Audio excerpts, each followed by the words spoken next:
దేవుడు ప్రేరేపణటువంటి మనకి ఇచ్చినటువంటి వాక్యాన్ని కొద్ది నిమిషాలు మనం ధ్యానిద్దాం. ఆదికాండము 40వ అధ్యాయము 41వ అధ్యాయము 40వ వచనం. ఆదికాండము 41వ అధ్యాయము 40వ వచనాన్ని మనం కొద్ది నిమిషాలు ధ్యానిద్దామండి. నేను చదువుతాను. నీవు నా ఇంటికి అధికారివై ఉండవలెను, నా ప్రజలందరూ నీకు విధేయులై ఉందురు, సింహాసన విషయములో మాత్రమే నేను నీకంటే పైవాడినై ఉండునని యోసేపుతో చెప్పెను. మరియు ఫరో చూడుము, ఐగుప్తు దేశం అంతటి మీద నిన్ను నియమించి ఉన్నానని యోసేపుతో చెప్పెను. ప్రియ దేవుని వాళ్ళారా, ఇక్కడ మనం చదువుకున్నటువంటి వాక్యం, ఒకరోజు యోసేపు గారు ఐగుప్తు దేశానికి, మనం చరిత్రలో చదువుతాం, ఇజ్రాయేలుకి సంబంధించిన చరిత్రలో చదువుతాం. ఏమని చదువుకుంటామంటే, పరిశుద్ధాత్మ ప్రేరణ వలన ఆయన ఐగుప్తు దేశంలోనికి ఎంటర్ అవుతున్న దగ్గర నుంచి కూడా ఆయన జీవితంలో ఏ ప్రాంతంలో నివసిస్తున్నాడు ఆ ప్రాంతంలో మొత్తం ఆశీర్వాదంతోనే నిండుకుంటాడు. ఆశీర్వాదంతోనే నిండుకుంటాడు. అక్కడ యోసేపు గారిని ఎప్పుడైతే వాడు ఐగుప్తు దేశంలో బానిసగా అమ్మబడ్డాడు, వాడు కొనుక్కోవడం జరుగుతుంది. ఆ కొనుక్కున్న దగ్గర నుంచి అడిచేరి అక్కడికి రాజు గారు ఫరో చెంతకు చేరతాడు. ప్రియ దేవుని వల్ల ఇక్కడ ఆయన జీవితంలో ప్రారంభం నుండి ఐగుప్తులో బానిస వెళ్ళిపోయిన దగ్గర నుంచి కూడా తల్లిదండ్రులతో ఉన్నటువంటి, అన్నదమ్ములతో ఉన్నటువంటి సంబంధాన్ని మనం తెలుసుకున్నాం. ఎంతో చక్కగా అన్ని విషయాల్లో పాల్గొంటూ పొందుకుంటూ మనం చూస్తాం. అయితే ఇక్కడ ఎప్పుడైతే ఆయనకి కళలు రావడం, ఆ కళల భావాలకు సంబంధించి అక్కడ చెప్పడం, మీరు ఒకసారి గమనించండి. అంటే పనులన్నీ వచ్చేసి నా ముందర సాష్టాంగ పడ్డాయి అని చెప్తాము. వాళ్ళ అన్నదమ్ములు వాళ్ళంతా కూడా వచ్చేసి తమ్ముడైనటువంటి యోసేపు గారికి అక్కడ సాష్టాంగ పడుతున్నాడు అని చెప్పి వాళ్ళతో చెప్పినప్పుడు వాళ్ళకి కోపం రావడం, వాళ్ళందరూ కూడా కలిసి వీడిని ఎలాగైనా పీడ వదిలించుకోవాలి. తమ్ముడు కదా యోసేపు గారు, చిన్న తమ్ముడు. అంటే ఇక్కడ వీళ్ళందరూ కలిసి పన్నాగమని ప్లాన్ ప్రకారం అమ్మేసుకున్న తర్వాత అక్కడ నుంచి కొనబడ్డ యోసేపు గారు చివరికి ఎక్కడ చేయాలంటే ఐగుప్తులో ఉన్నటువంటి రాజరిక వ్యవస్థ అన్నటువంటి ఫరో, అది అత్యున్నత నాగరికత కలిగినటువంటి దేశం, అప్పట్లోనే గొప్ప దేశంగా పిలువబడుతుంది. చివరికి అక్కడికి ఇంటికి దగ్గర చేసి యవనస్తుడిగా ఉన్నాడు. యవనస్తుడిగా ఉన్నటువంటి యోసేపు గారు ఎప్పుడైతే అక్కడ ఏ ప్రాంతాన్ని ఏ పనికి పంపించినా సరే ఆ పనిలో సక్సెస్ అయ్యి ఆశీర్వాదంతో తిరిగి రావడం, ప్రతి పనిలో ఆయన ఆశీర్వాదం, ఆయనతో పాటు ఆయన తెచ్చుకున్నటువంటి అక్కడ ఉంచుకున్నటువంటి ఆ ఫరోకి చక్కగా కలిసి రావడం అనేది జరుగుతుంది. దీన్ని బట్టి ఆయన ఒక అండర్స్టాండింగ్ వచ్చేసి చెప్తున్నటువంటి మాటలు, ఎన్నో ఇబ్బందులు పడతాడు యోసేపు గారు. ఆ ఇబ్బందుల్లో అన్నిటినీ దేవుడు ఛేదించి, దేవుడు తోడై ఉండి ఆయన పవిత్రతను, పరిశుద్ధతను ఎక్కడ కూడా తగ్గకుండా ఆయన కాపాడుకుంటూ రావడం, దేవుడు సహాయం చేయడం, ఆశీర్వాదం ఇవ్వడం, ఇదంతా జరిగిపోతాడు. ఒక అండర్స్టాండింగ్ వచ్చి చెప్తున్నటువంటి మాట లేదు. సందర్భాన్ని బట్టి మనం ఆలోచిస్తే, ఇప్పుడు యోసేపు గారిని పిలిచాడు, ఆయన ఒక ఉంగరం తొడిగించాడు, ఉంగరం తొడిగించాడు. ఇప్పుడు చెప్తున్నటువంటి మాటలే ఇక్కడ మనం మాట్లాడుతున్నటువంటి మాట. ఏమన్నాడు? నీవు నా ఇంటికి అధికారివై ఉండవలెను. ఏమన్నాడు? నా ఇంటికి అధికారివై ఉండవలెను. అసలు ఎవరైనా మన ఇంటికి మనమే అధికారిగా ఉండడానికి ఉంటది, కానీ మనం వేరే వాడికి అప్పచెప్తామా? ఏమా మీరు ఆలోచించండి. మన ఇంటికి వేరే వాడిని అధికారిగా ఉంచుతామా?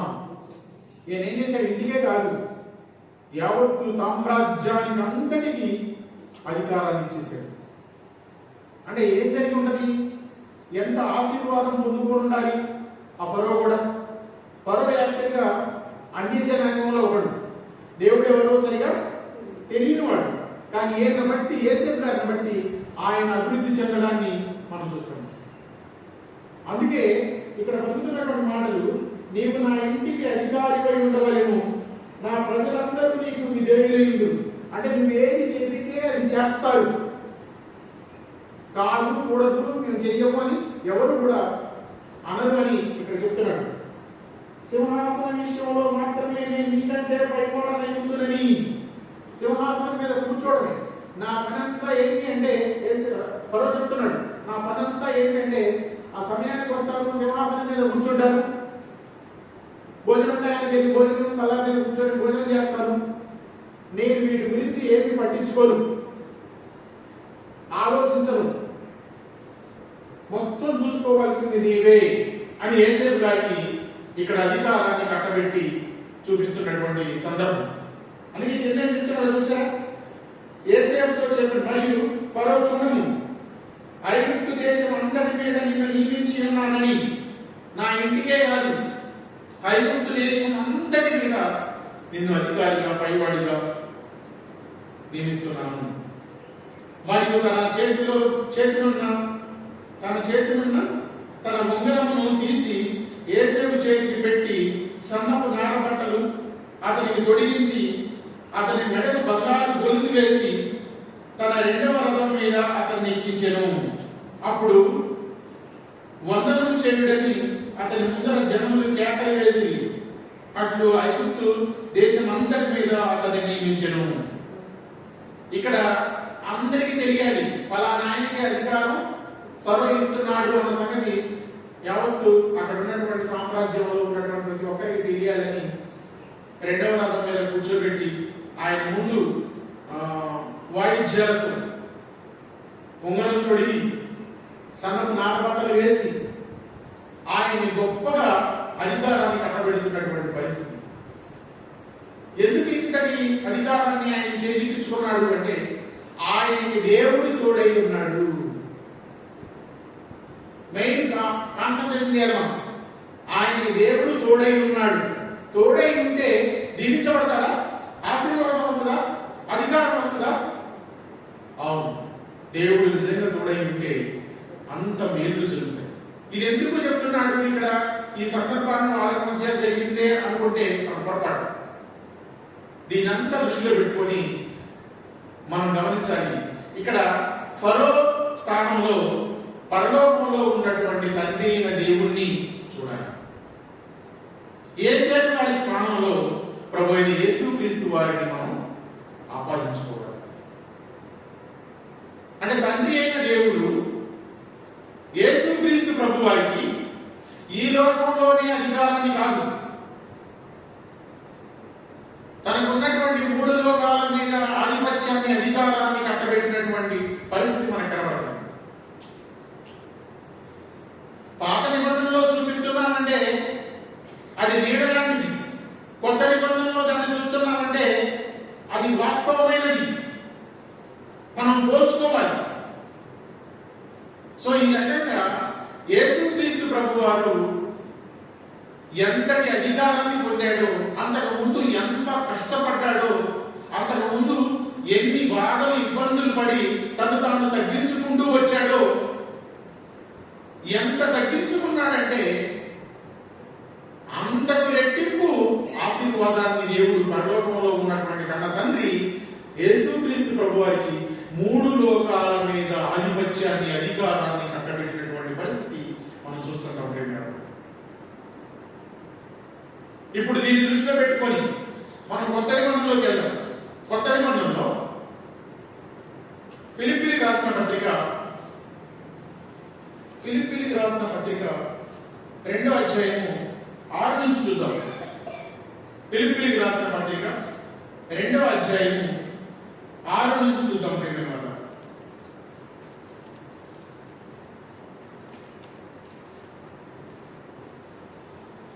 ఫిలిప్పీలకు రాసిన పత్రిక 179వ పేజీ నెంబర్ 2వ అధ్యాయము 6వ వచనంలో చెప్తున్నాడు, ఆయన దేవుని స్వరూపము గలవాడై ఉండి దేవునితో సమానముగా ఉండుట విడిచిపెట్టకూడని భాగ్యమని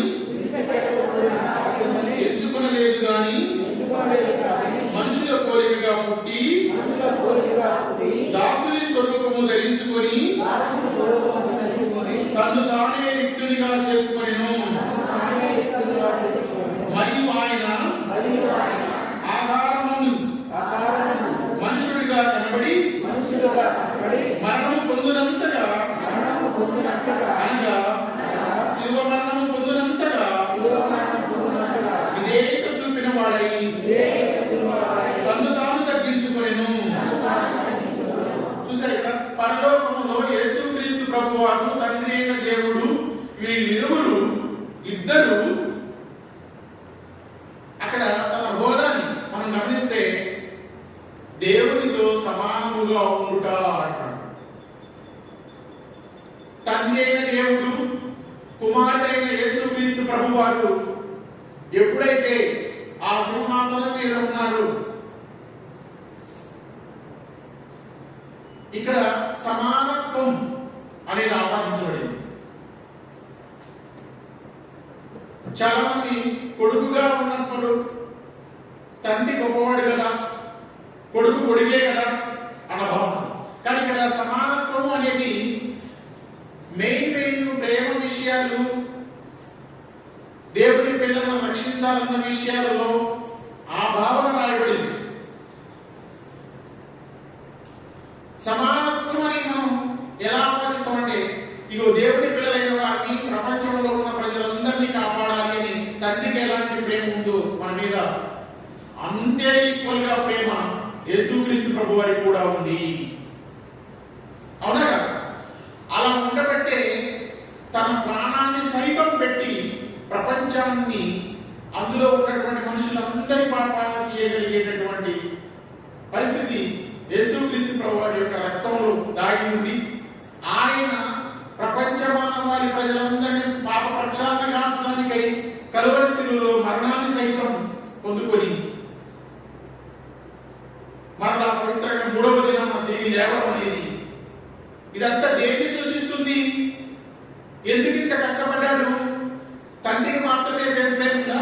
కుమారుడికి మన మీద ప్రేమ లేదా? ప్రేమ కుమారుడికి కూడా, తండ్రికి ఎంత ప్రేమ ఉందో కుమారుడికి కూడా అంతే ప్రేమ ఉంది. తండ్రికి మన మీద ఎంత జాలి, దయ, కరుణ, ఇలాంటి గుణాలన్నీ ఉన్నాయో కుమారుడికి కూడా మన మీద అలాంటి గుణాలన్నీ ఉన్నాయి. అందుకే దేవునితో సమానముగా ఉండుట, దేవునితో సమానంగా ఉండుట విడిచిపెట్టకూడని భాగ్యమని ఎంచుకోనలేదు కానీ అని రాయబడి, అంటే తను తాను తగ్గించుకునే విషయంలో చెప్తున్నాడు. ఎవరైనా ఉన్న హోదా నుంచి తగ్గించుకుంటారా? ఉన్న హోదా కంటే ఇంకా ఎక్కువ మొత్తంలో కావాలని కోరుకుంటారు. అవునా? మరి అన్నప్పుడు యేసుక్రీస్తు ప్రభువు అలా కోరుకోలేదు. తను తాను తగ్గించుకోవడంలో మనుషుల రూపంలో రావాలనుకున్నాడు. దేవుని కుమారుడు కదా, దైవత్వంలో ఉన్న, నిత్యత్వంలో ఉన్న వ్యక్తి కదా, మరి ఆయన మనుషుల పోలికగా రావాలి అనుకోవడం, మనిషి దైవత్వానికి ఎంతో వ్యత్యాసం ఉంది లేదు కదా? మనం మనుషులుగా మనం వేరు. కానీ యేసుక్రీస్తు ప్రభువారు ఆ తండ్రికి పుట్టిన పరలోకంలో ఉన్న ఆ స్థానాన్ని, వాటికి సంబంధించినటువంటి దైవత్వాన్ని ఆపాదించుకోనున్నటువంటి ఆయన, దైవత్వాన్ని పొందుకోనున్న ఆయనకి మనకి చాలా కోటాను కోట్ల కిలోమీటర్ల దూరంలో ఉంది. అసలు ఎక్కడ పొందన లేదు. అలాంటి ఆయన, అంత పవిత్రుడు, తండ్రితో సమానంగా ఉన్న ఆయన అంతటి ఎలా ఎదుగుతున్నాడో, తను తాను తగ్గించుకుంటున్నాడో మనం ఆలోచిస్తే మనకు అర్థమవుతుంది. అంటే మనుషుల పోలికగా రావాలనుకున్నాడు. ఆ మనుషుల్లో కూడా మరలా ఏదో అధికారిగా ఉండొచ్చు, కోటేశ్వరుడిగా భూమి మీద ఉండొచ్చు. అలా మనుషులు పోలికగా వచ్చిన ఆయన మరలా ఇంకా తగ్గించుకుంటున్నాడు. ఏం తగ్గించుకుంటున్నాడు? మరలా దాసుని స్వరూపంలోకి రావాలనుకుంటాడు. దాసుడు అంటే పనివాడు, అందరికీ సేవలు అందించేవాడు. పోనీ ఇలా దాసుని స్వరూపం ధరించాడు అంటే ఓకే అయిపోతే మరలా ఇంకా ఏంది? మరణము పొందినంతగా చావడానికి కూడా సిద్ధమయ్యాడు. చావడానికి కూడా సిద్ధమయ్యాడు. ఆ చావు కూడా ఎలాంటి చావు? అతీతమైన, అప్పుడు ఉన్నటువంటి పరిస్థితుల్లో ఘోరమైన మరణం. ఒక నేరస్తుడిగా, ఒక పాపిష్టికి సంబంధించినటువంటి పాపాత్ముడికి వేసేటటువంటి ఆ శిలువ మరణం అంటే చాలా నీచమైనది, చాలా ఘోరమైనది, అతి భయంకరమైనది. అలాంటి మరణం పొందుకోవడానికి కూడా ఎనకాడకుండా శిలువ మరణం పొందినంతగా తగ్గించుకోవడం. సో దీనికి తగ్గించుకునేటటువంటి మనస్సు ఆయనలో మనం చూస్తున్నాం. అందుకే ఇక్కడ రాయబడిన మాటను మనం చూస్తే అలా తగ్గించుకున్నందుకు తండ్రి అయిన దేవుడు కూడా ఎలా ఆయన విషయంలో చొరవ చూపాడు అనేది మనం చూద్దాం. ఇక్కడ 2వ అధ్యాయంలో 9వ వచనం నుంచి,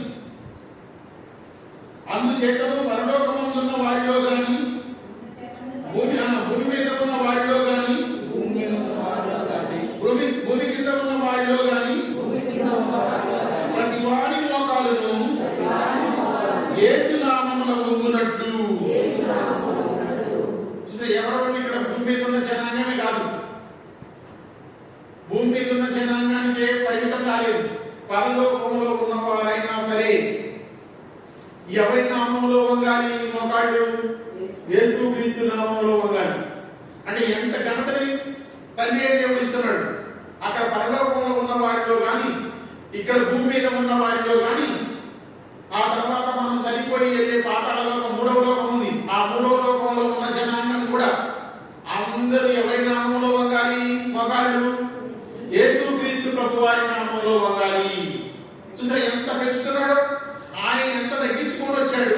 తండ్రి అయిన దేవుడు ఎలా పెంచుతున్నాడో, ఎలా హెచ్చిస్తున్నాడో మనకు తెలియాలి. ప్రతి వాని మోకాలు యేసు నామమున వంగునట్లు ప్రతి వాని నాలుకయు తండ్రి అయిన దేవుని మహిమార్థమై యేసుక్రీస్తు ప్రభు అని, యేసుక్రీస్తు ఎవరు? ప్రభు అని వంగునట్లును, ప్రభు అని ఒప్పుకున్నట్లును దేవుడు ఆయనను అధికముగా హెచ్చించి ప్రతి నామమునకును పై నామమును ఆయనకు అనుగ్రహించెను. అంటే 3 లోకాల్లో ఉన్న ఎవరైనా సరే అన్ని నామాలలో కల్లా పై నామము యేసుక్రీస్తు ప్రభు వారికి ఉండాలని తండ్రి దేవుడు ఏం చేశాడంటే, యేసుక్రీస్తు ప్రభు వారు ఎంత తగ్గించుకున్నాడు అంత అధికంగా హెచ్చించినటువంటి. అందుకే మనం బయట మాట్లాడుతున్నాం, క్రైస్తవులు ఎక్కువగా మాట్లాడే మాటలలో తను తాను తగ్గించుకున్నవాడు హెచ్చించబడును అని మాట్లాడుతున్నాం. కానీ మనకు తగ్గింపు ఉండదు. ఎనడం వదిలేయడం అంటే కానీ తగ్గింపు అనే మనసు ఉండదు. కానీ తగ్గించుకుంటేనే దేవుడు హెచ్చిస్తాడు అన్న సంగతి మనకు అర్థం కావాలి. ఎన్నో బాధలు పడ్డాడు, ఎన్నో కష్టాలు అనుభవించాడు. అందుకే ఈ విషయాన్ని మనం అంటే 3 లోకాల మీద ఆధిపత్యాన్ని యేసుక్రీస్తు ప్రభు వారికి తండ్రి అయిన దేవుడు కట్టబెట్టాడు అన్న విషయం మనకు అర్థమైతే, అంతకు ముందు చదివిన వచనం ఏంటి? అక్కడ ఐగుప్తు దేశం అంతటి మీద ఎవరిని కట్టబెట్టాడు? యేసేపు గారికి ఉంగరం తొడిగి రథం ఎక్కించి ఊరేగింపుగా చేసి, ఇంటి మీదనే కాదు తన రాజ్యం సామ్రాజ్యం అందరి మీద యేసేపు గారికి అధికారాన్ని ఇచ్చినటువంటి పరిస్థితి కనబడుతుంది. అంటే దీన్ని బట్టి మనం ఆలోచించాల్సింది ఏంటి అన్నప్పుడు, అంటే క్రీస్తు ప్రభు వారు దేవునితో సమానంగా ఉన్నాడు అన్న సంగతి.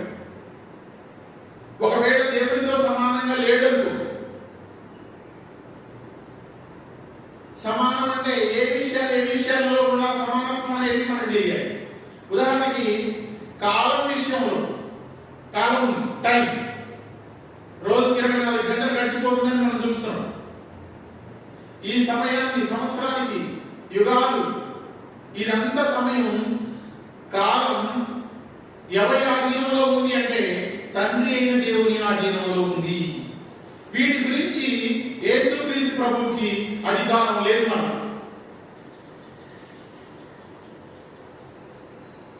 మీకు అర్థం కావాలి, ఏ విషయాల్లో సమానత్వం, ఏ విషయాల్లో తండ్రి అయిన దేవుడు ఎక్కువ అనే విషయాలు మనకి స్పష్టంగా అర్థం కావాలి. అందుకే అపోస్తల కార్యములు 1వ అధ్యాయంలో అక్కడ యేసుక్రీస్తు ప్రభువు అడుగుతున్నారు, మీరు రెండోసారి వస్తానంటున్నారు కదా, అప్పుడు పరిస్థితి ఏంటి అన్నప్పుడు దాని గురించి శిష్యులు యేసుక్రీస్తు ప్రభువుని అడుగుతుంటే ఆయన సమాధానంగా ఏం చెప్తాడో అపోస్తల కార్యముల గ్రంథములు చూద్దాం.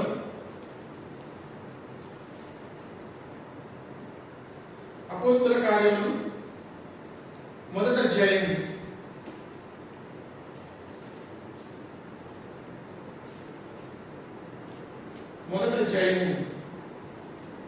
4వ వచనం నుంచి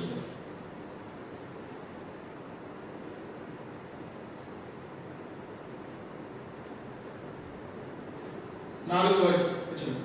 ఆయన వారిని కలుసుకొని ఇలాగ ఆజ్ఞాపించండి, మీరు యెరూషలేము నుండి వెళ్ళక నా వలన వినిన తండ్రి యొక్క వాగ్దానము కొరకు కనిపెట్టుడి. యోహాను నీళ్లతో బాప్తిజం ఇచ్చెను గాని కొద్ది దినములలోగా మీరు పరిశుద్ధాత్మలో బాప్తిజం పొందిదరగను. అంటే దీనికి సంబంధించినటువంటి విషయాలన్నీ కూడా చర్చిస్తున్నాడు. చర్చిస్తూ అక్కడికి రాగానే కిందకి వాడు ఎప్పుడు ఏంటి అని అడుగుతారు. మళ్ళా రెండవసారి రావడానికి గురించి, ఆ పరలోకంలో ఉన్నటువంటి రీతి ఏంటి అని అడిగినప్పుడు ఆయన సమాధానంగా 7వ వచనంలో మనకి ఇక్కడ తెలియజేస్తున్నాడు.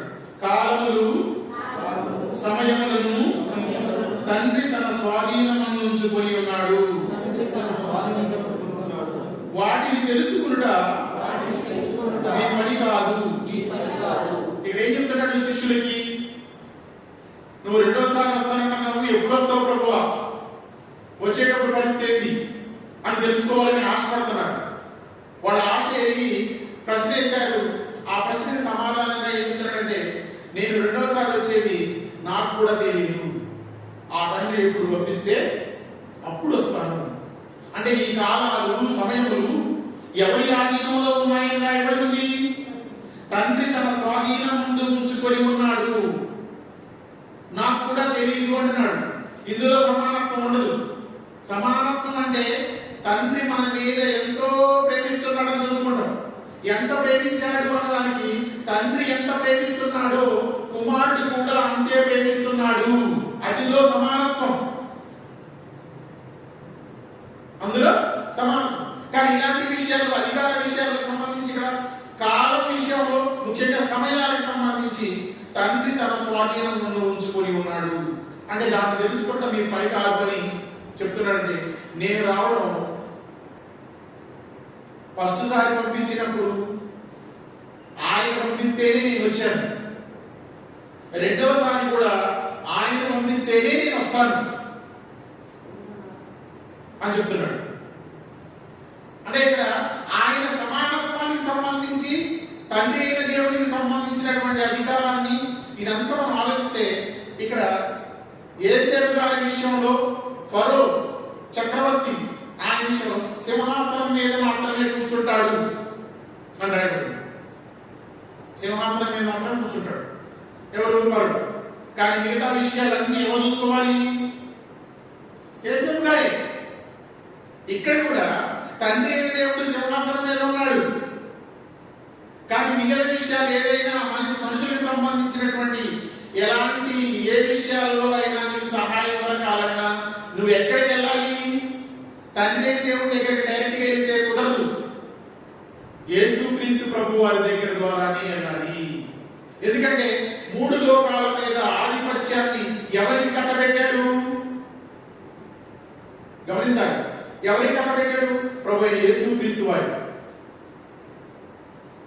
యేసుక్రీస్తు ప్రభు ద్వారా. ఇప్పుడు ఉదాహరణకి మనకి ఇది అర్థం కావాలన్నప్పుడు మనకి ఏదైనా సమస్య వచ్చింది, ప్రాబ్లం. ఈ సమస్య తీరాలంటే ఇగో అధికారి దగ్గరికి వెళ్ళాలి. అధికారి దగ్గరికి వెళ్ళాలి. అధికారి దగ్గరికి వెళ్తే డైరెక్ట్ గా మనకి పని అయిపోతుంది. కానీ అధికారి ఆయన పక్కన సైడ్ అవుతూ ఒకరికి పని అప్పచెప్పాడు. ఒకరికి పని అప్పచెప్పాడు. ఇది మొత్తం నువ్వే చూసుకోవాలి అధికారాన్ని. ఇప్పుడు ఇలాంటప్పుడు మనం డైరెక్ట్ గా రాజుగారు అన్నారు కదండి, అధికారిగా ఆయన దగ్గరికి వెళ్తే పని అయితే అవ్వదు. ఇప్పుడు నా దగ్గరికి ఎందుకు వచ్చావు? నేను ఆల్రెడీ అధికారాన్ని ఆయన కట్టబెట్టాను. నువ్వు ఆయన దగ్గరికి వెళ్ళాల్సిందే. నా దగ్గరికి వచ్చినా సరే ఆయన దగ్గరికి పంపించడమే సరైనది అని పంపిస్తాడు. అంటే ఇప్పుడు యేసు గారి దగ్గరికి రావడమే సరైనది అని మనకు అర్థమైతే, ఇక్కడ కూడా యేసుక్రీస్తు ప్రభు వారి దగ్గరికి వెళ్తేనే నువ్వు కరెక్ట్ గా ఆ సమస్య నుంచి బయటపడతావు. అందుకే అధికారం ఎవరి చేతిలో ఉంది ఇప్పుడు అంటే ఆ పని తండ్రి దేవుడు లేదా అంటే ఉంది. కానీ యేసుక్రీస్తు ప్రభు వారికి 3 లోకాల మీద ఆధిపత్యాన్ని ఇచ్చేశాడు. కనుక మనం ప్రార్థన చేసేటప్పుడు ఎలాంటి మాటలు పలికినా సరే దేవుడి గురించి, దేవుడి సన్నిధానంలో ఉన్నటువంటి దేవుడి పనుల నిమిత్తం మనం ప్రార్థన చేస్తూ ఉంటాం. ప్రార్థన చేసినప్పుడు చివరిలో మనం ఏమనుకుంటాము? యేసుక్రీస్తు ప్రభు వారి నామంలో ఈ ప్రార్థన విన్నపములు అడుగుతున్నాము తండ్రి అన్నాడు. అంటే యేసుక్రీస్తు ద్వారా వెళ్తేనే అది సక్సెస్ అయింది. లేకపోతే యేసుక్రీస్తు నామం ఉపయోగించకపోతే ఆ ప్రార్థనకి అర్థం ఉండదు. తండ్రి అయిన దేవుని ప్రార్థన చేసినా యేసుక్రీస్తు ప్రభు వారి ద్వారా వెళ్ళాలి. ఎందుకు యేసుక్రీస్తు ప్రభు వారి దగ్గరికి వెళ్ళాలి అంటే 3 లోకాల మీద ఆధిపత్యాన్ని ఆయన అప్పగించాడు. ఏమో అర్థమవుతుందా? అంటే దేవుడి వాక్యం అనేది ఉన్నట్టుగా మనకు అర్థం కావాలి.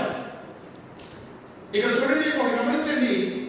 ఈ విషయాల మీద యేసుక్రీస్తు ప్రభు వారు కూడా మాట్లాడుతూ ఆయన ఏమి సమాధానంగా చెప్తున్నాడు అని మనం ఒకసారి యోహాను సువార్త